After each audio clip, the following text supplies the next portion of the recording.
জিয়ারত করে, কিন্তু ওয়াহশী যায় না। এরপরে খলিফাতুল মুসলিমিন হযরত আবু বকর সিদ্দিক রাদিয়াল্লাহু তাআলা আনহুর খেলাফতের সময় একজন মিথ্যা নবী দাবি করল, নাম হলো মুসাইলামাতুল কাজ্জাব। নিজেকে নবী দাবি করল। এরপরে খলিফাতুল মুসলিমিন সিদ্দিকে আকবর তার বিরুদ্ধে যুদ্ধ ঘোষণা করল। ওই যুদ্ধে ওয়াহশীও ওই খঞ্জিরটা হাতে নিয়ে রওনা করছে, যেই খঞ্জির দ্বারা সাইয়্যিদুশ শুহাদা হামজা রাদিয়াল্লাহু তাআলা আনহুকে শহীদ করে দিয়েছে। ওই খঞ্জির নিয়ে যুদ্ধের ময়দানে গেছে, যুদ্ধ করতেছে। যুদ্ধ করতে করতে এক পর্যায়ে মুসাইলামাতুল কাজ্জাবের সামনে গিয়ে হাজির।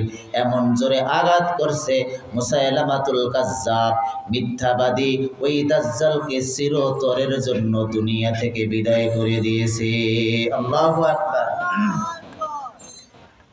এরপরে ওয়াহশী খঞ্জিরটা উপরের দিকে এভাবে ধরে বলে, এমন এক খঞ্জির যেটার দ্বারা আমি সাইয়্যিদুশ শুহাদা হযরত আমির হামজাকে কাতল করেছি, ওই একই খঞ্জির দ্বারা দাজ্জাল মিথ্যাবাদী ভণ্ড নবী, আল্লাহর দুশমন, রাসূলের দুশমন, ওই ভণ্ড নবীকে আমি এই খঞ্জির দ্বারা দুনিয়া থেকে চিরবিদায় করে দিয়েছি।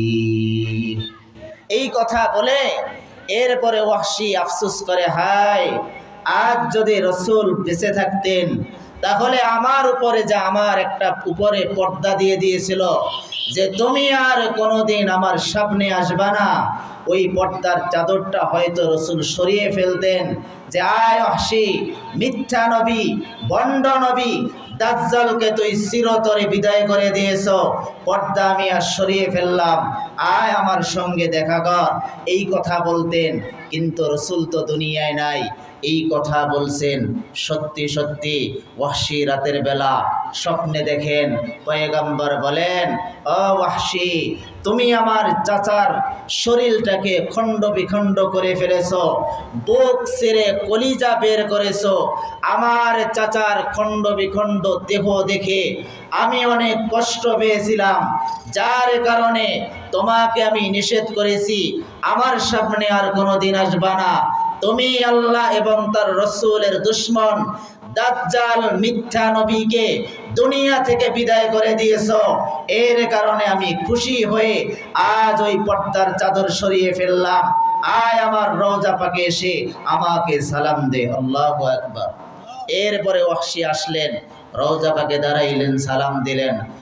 মুসলমান ভাইয়ের আমার, মান সাব্বা নাবিয়ান ফাকতুলু, যে নবীকে গালি দিবে, যে নবীকে কষ্ট দিবে, যে নবীকে নিয়ে কটূক্তি করবে, তার একমাত্র বিচার হলো হত্যা। কথা বলেন ঠিক কিনা? এই জন্য যারা রাসূলকে কষ্ট দিবে, এই জন্য যারা আল্লাহকে নিয়ে কটূক্তি করবে, তাদেরকে ওই শাস্তির আওতায় যদি আনা হয়, তাহলে কোনো ব্যক্তি আর সাহস পাবে না রাসূলকে নিয়ে কটূক্তি করা। দেখবেন বর্তমান সময় এক একজন বের হয় আর বলে বিভিন্ন সময় আল্লাহকে নিয়ে কটূক্তি করে, রাসূলকে নিয়ে কটূক্তি করে। 92 ভাগ মুসলমানের দেশে যদি আইন থাকতো যে আল্লাহকে নিয়ে কটূক্তি করবে, রাসূলকে নিয়ে কটূক্তি করবে, ইসলামকে নিয়ে কটূক্তি করবে, তার শাস্তি হলো মৃত্যুদণ্ড, তাহলে এই বাংলার জমিনে কেউ আল্লাহকে নিয়ে, রাসূলকে নিয়ে কটূক্তি করার সাহস পাইত না। কথা বলেন ঠিক কিনা?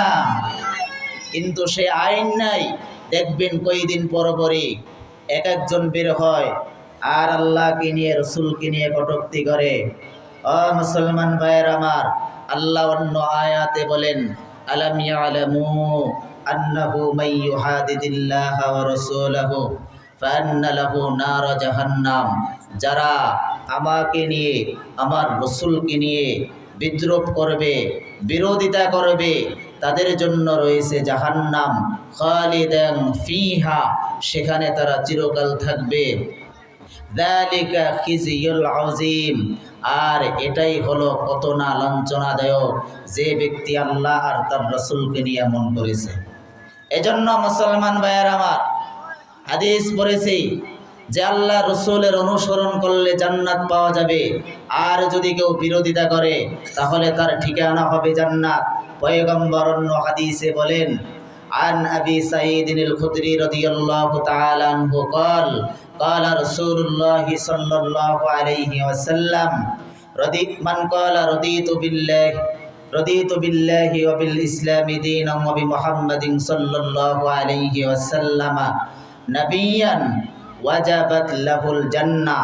পয়গম্বর বলেন, যে ব্যক্তি বলবে আমি আল্লাহকে পেয়ে, তার রসুলকে পেয়ে, দ্বীন ইসলামকে পেয়ে আমি খুশি, ওয়াজাবাত লাহুল জান্নাহ, তার জন্য জান্নাত ওয়াজিব হয়ে যায়। সুবহানাল্লাহ বলেন না? এজন্য আমরা আল্লাহকে রব হিসাবে আল্লাহকে পেয়েছি, নবী হিসাবে জনাবে মুহাম্মদুর রাসূলুল্লাহ সাল্লাল্লাহু আলাইহি ওয়াসাল্লামকে পেয়েছি, এবং দ্বীন হিসাবে ইসলামকে পেয়ে আমরা খুশি না বেজার? কাজেই আমরা রসুলের সুন্নতকে আঁকড়ে ধরব।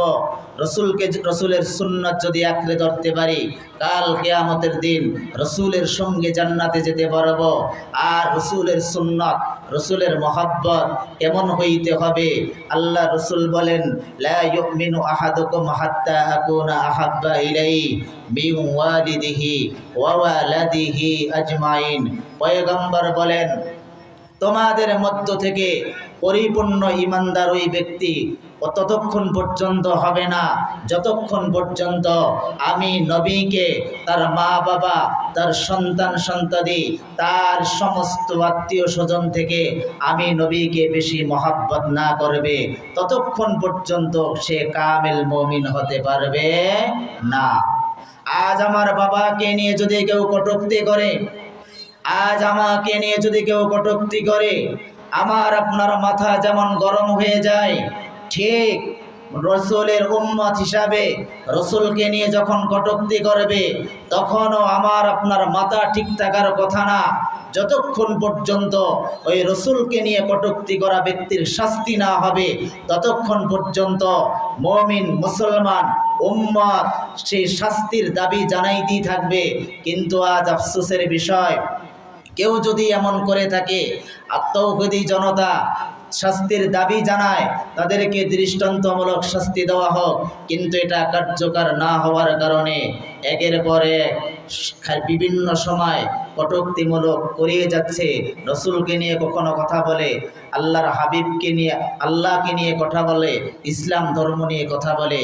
কাজেই আমাদের সোচ্চার হতে হবে, যে এমন জঘন্যতম কাজ করবে তাকে আমরা তৌহিদি জনতা শাস্তির মুখোমুখি করব ইনশাআল্লাহ।